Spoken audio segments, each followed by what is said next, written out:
Human history is basically one long story of people creating borders and then subsequently fighting over those borders. On the other hand, history is also a story of others, normally those with fewer guns, going to great lengths to get across borders, be it by going over, around, or through the fences, walls, or guard stations. Of course, the harder the wall makers have tried to keep people out, erecting ever more elaborate boundaries, those that have wanted to pass through have come up with new ways to infiltrate, generally turning to the paths of least resistance. Thus, smuggling tunnels have always been popular and are perhaps more popular today than they've ever been. From those exceeding a kilometer in length beneath Mexico and the US, to entire towns crisscrossed with countless tunnels in the UK, these are some of the most incredible smuggling tunnels around the world.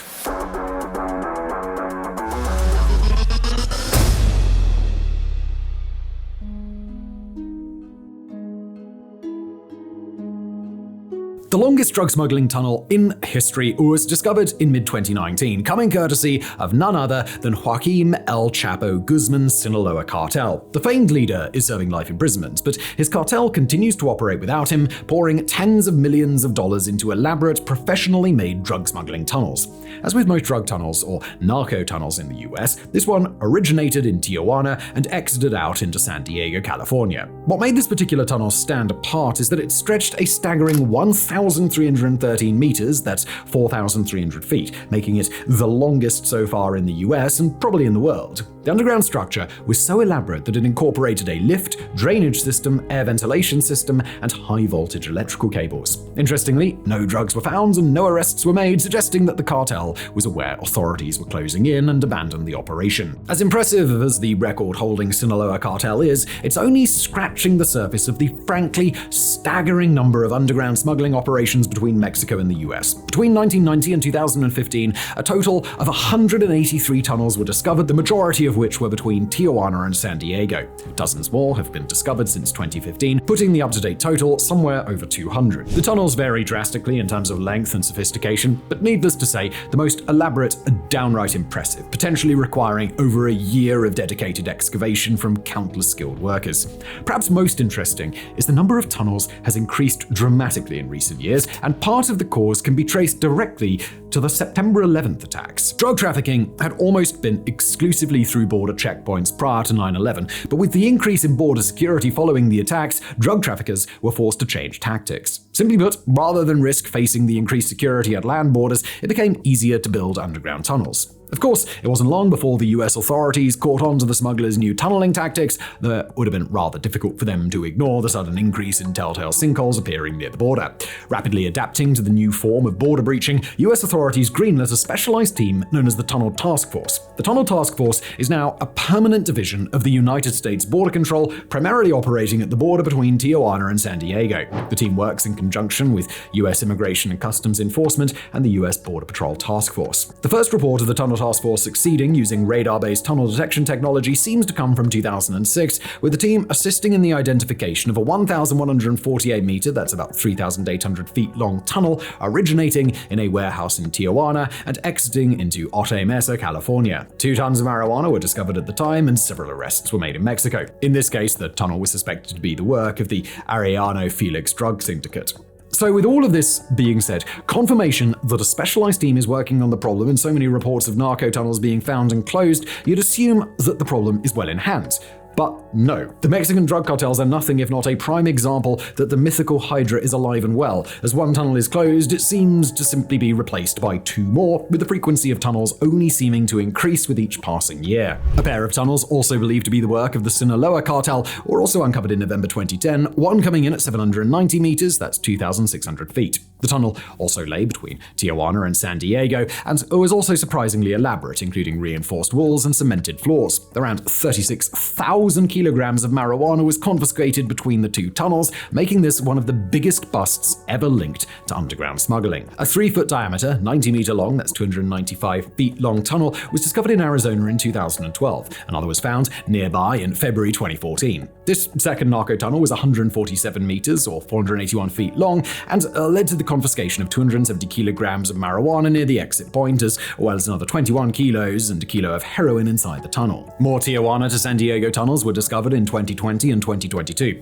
The 2020 tunnel was another whopper, coming in at 610 meters, 2,000 feet, and included a functional rail system. 590 kilos of cocaine, 36 kilos of methamphetamine, 7.7 kilos of heroin, and 1,400 kilograms of marijuana, and just under a kilo of fentanyl was seized. The most recently discovered Mexico to US narco tunnel was in 2022, a 650-meter or 2,100-foot tunnel, and was also uncovered with a whole load of drugs inside.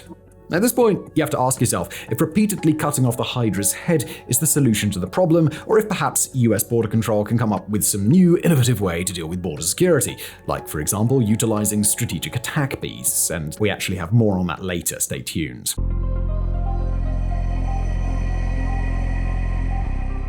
While the southern border of the United States fights a seemingly endless battle against respawning narco tunnels, the northern border is a bit less busy in the smuggling department. In fact, in the entire history of the United States and Canada, only a single drug smuggling tunnel has ever been uncovered. It also wasn't a very active tunnel, given that authorities were pretty much aware of the whole operation from the beginning and even politely let the smugglers finish digging before arresting everybody involved. In 2005, an ambitious group built an elaborate tunnel from a greenhouse in Langley, British Columbia, to a living room in Linden, Washington. The work done was incredibly professional and diligent, demonstrating an outstanding knowledge of subterranean structures that surpasses even the best efforts between Mexico and the US. The tunnel ran for a total of 109 meters, 360 feet, under a highway, and was anywhere between 1 meter and 3 meters below the ground, and incorporated wooden support slats for the walls, reinforced metal ceiling beams, ventilation, and lighting. Authorities report that the tunnel took over a year to finish and confirmed that the intention of the smugglers was to safely transport marijuana between Canada and the United States. Really, with all that effort and nothing more sinister than high-grade marijuana being smuggled, it's a little difficult not to feel a touch of sympathy for the group of British Columbia-based smugglers. The Combined Forces Special Enforcement Unit didn't see it that way, though, and Francis Devendra Raj, Timothy Wu, and Jonathan Valenzuela were arrested not long after finishing their first delivery. As for how the drug smuggling trio were detected, well, as professional as they were in making a structurally sound underground tunnel, they didn't seem to have much of a clue when it came to staying covert. It turns out that building an elaborate tunnel requires the transportation of timber and support beams to a location, the transportation of mountains of earth in the opposite direction. All of this was unfortunately taking place in a small greenhouse hut, and it wasn't long before someone found the endless train of activity suspicious. Someone caught on, tipped off the authorities, and ultimately doomed the trio months before they even finished. Kim Scoville, director of Canada's Border Security Services Agency, said, "We saw lumber going in and soil coming out. Combined with the location of the building and its proximity to the border, it wasn't difficult to come to the conclusion that a likely tunnel was being constructed." Embarrassingly for the smugglers, the entire 6 months of the operation had been closely monitored by the CFSEU. In fact, law enforcement had even bugged the exit house in Linden, Washington, as well as the tunnel itself with video and audio equipment. Operators then simply sat back and watched the last months of construction before swooping in. Though drawing out the arrest wasn't just sadism on the part of law enforcement, it was simply better for authorities to let the smugglers make their first delivery, thereby allowing an arrest to be made on charges of drug smuggling rather than random tunnel building. US Attorney John McKay said, "The presence of a tunnel on our northern border threatens the security of countries, whether it is used to smuggle drugs, contraband, or even terrorists." He finished with a sick law enforcement burn. They were smart enough to build a sophisticated tunnel. They weren't smart enough to not get caught. Also arrested in connection with the tunnel were 2 US citizens that were detained after the initial delivery. This included a Twin Falls, Idaho woman caught with 42 kilograms of marijuana and a man on Interstate 90 with 49 kilograms. The masterminds, Raj, Wu, and Valenzuela, were prosecuted federally in the US on charges of illegal drug transportation, and their tunnel was destroyed. There is currently no movie about this trio and their tunnel, and we put forward to the movie-making community that perhaps there should be.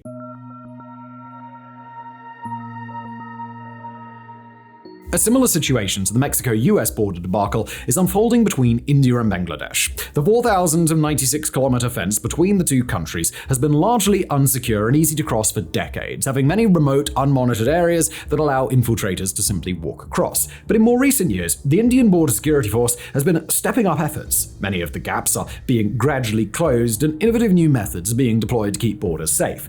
But As in the US, the increased border security has resulted in a notable increase in smuggling tunnels. The India-Bangladesh smuggling tunnels are hardly as elaborate as those between Mexico and America, but their presence is still proving to be a growing nuisance, helping cattle smugglers, drug smugglers, and kidnappers wreak havoc on the bordering villages of each region. The longest discovered so far is an 80-meter, 262 feet long tunnel in the Uttar district of West Bengal. The tunnel appeared soon after the completion of fencing in that region and was used primarily for the smuggling of laborers and cough syrup. A BSF operative reported, "Vigil has been tightened along the international border. Hence, the smugglers have taken to building this tunnel to smuggle laborers from Bangladesh to India and addictive cough syrups from India to Bangladesh. As alcohol is banned in the neighboring country, cough syrup addiction is high, which is smuggled from India." 2021 saw a story unfold involving a man named Dilwar Hossain, who was apparently kidnapped and taken through an expanded 200-meter drainage tunnel located in Karamjanji, Bangladesh. His kidnappers allegedly called Hossain's family and demanded 500,000 Indian rupees for his release.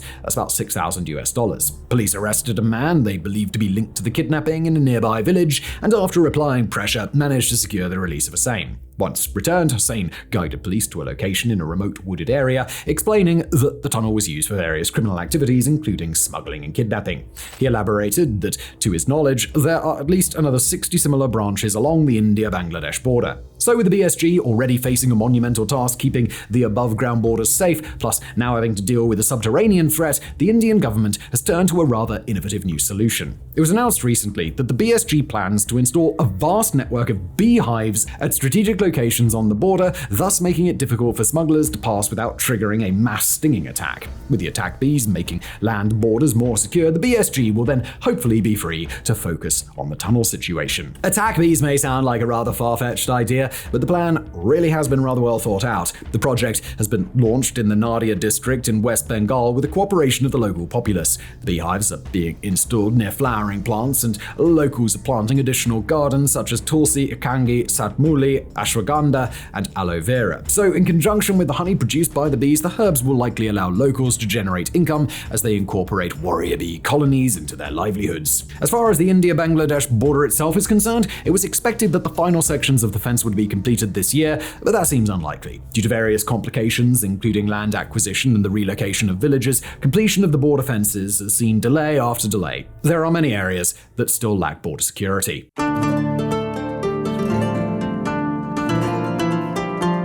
This last one is a bit of a cheat, given that Robin Hood's Bay doesn't feature a single tunnel, but rather is itself a vast interconnected network of countless smuggling tunnels, including one that reportedly ran from within the village out onto a nearby marsh.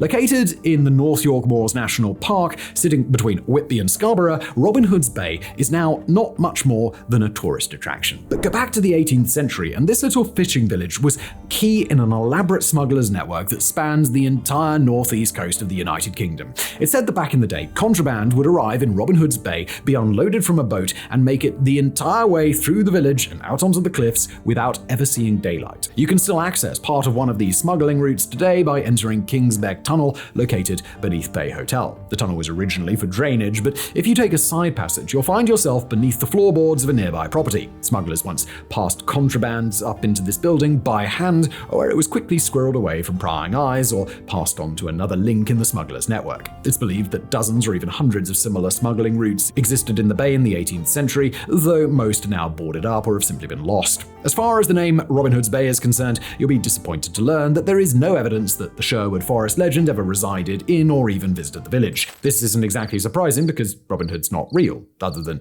in folktales and in your imagination. What is clear, however, is that Robin Hood Bay is not only incredibly old, dating back 3,000 years, but has virtually always acted as a key location in smuggling and piracy. Lewis, Count of Flanders, mentions Robin Hood Bay in a letter where he begs for the return of his pirate ship, a reference dating to between 1322 and 1326. But what is it about this little village that made it such a smuggler's hotspot? Well, above all else, smugglers prize an isolated, protected location with as easy access to the sea as possible, but as difficult to approach by land as possible. Robin Hood Bay is such a location, allowing easy approach by sea, but being flanked on three sides by treacherous marshes. Even still, it wasn't until the 18th century that the local smuggling business really kicked into high gear. At that time, the UK was locked in a war with Europe, and as we know, wars are rather expensive. Taxes were imposed on luxury goods to cover costs, resulting in items like tobacco, gin, and silk suddenly falling out of reach of the average person. Thus, smugglers quickly jumped on the opportunity. They recognized Robin Hood's Bay as an existing smuggling network facilitating the flow of luxury goods and tapped in to establish black market routes. If you're wondering why the villagers in Robin Hood Bay didn't step up and alert the authorities, it's because virtually all of them were part of the smuggling network. It seems that throughout the history of the Bay, residents have always been keen to step up and offer a helping hand, so much so that the village thrived due to its illicit income. It's important to keep in mind, though, that in the UK, smugglers were the ones providing cheap goods, making them the heroes in the eyes of the public. Hence, Robin Hood's Bay really did live up to its name. The Bay thrived throughout the 18th century, grew rapidly, and became widely known as the place to go for cheap goods and good times. The village had all but turned into a tourist hotspot by the 19th century and has, more or less, remained that way to this day. Of course, you won't be getting access to cheap drugs or other imported goods there these days, but you can still enjoy the Robin Hood's Bay smuggling tour.